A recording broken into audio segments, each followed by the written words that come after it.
Hello बच्चों, नमस्कार। तो आज के रूप है राजा। शब्द क्या है? राजन। ये आपका जो शब्द है वो राजन। ना, राजा के अंत में ना लगा हुआ है, इसलिए नकारांत शब्द रूप है। ठीक है। अगर ये पूछा जाए राजन पे लिखिए और राजा, तो दोनों ही एक ही हैं। आप इनको दोनों को कंफ्यूज मत होना। तो इसका प्रथमा का एक वचन, द्विवचन, बहुवचन। प्रथमा का है राजा, राजा नौ राजाना। द्वितीय का है राजानम, राजा नौ राज्ञा। तृतीया क्या? राज्ञा, राजभ्याम, राजभी। चतुर्थी राज्ञे, राजभ्याम, राजभ्या। पंचमी है राज्ञे, राजभ्याम, राजभ्या। षष्ठी है राज्ञा, राज्ञो, राज्ञाम। सप्तमी है राज्ञी, राज्ञो, राजसु। और संबोधन में है हे राजन, हे राजानौ, हे राजाना।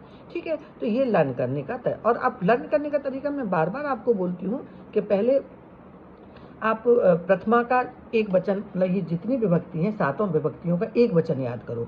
राजा, राजनम, राजा, राज्ञा, राज्ञी, राज्ञा, राज्ञी, राजनम। तो इसमें क्या पता लग जाएगा आपको कि प्रथमा राजा है, द्वितीय में राजानम है, तृतीया में राज्ञा, और चतुर्थी और पंचमी का शब्द एक ही है। ठीक है। तो लर्न करने में आसानी हो जाती है। फिर आप द्विवचन के सातों विभक्ति याद करो। प्रथमा, द्वितीय, तृतीय, चतुर्थी, राजानौ, राजानौ, राजभ्याम, राजभ्याम, राजभ्याम। तो तृतीय, चतुर्थी और पंचमी तो तीनों एक से हो गए। तो आपको अच्छे से समझ में आ जाएगा कि द्विवचन का तृतीय, चतुर्थी और पंचमी एक सा ही है, और षष्ठी और सप्तमी एक सही है।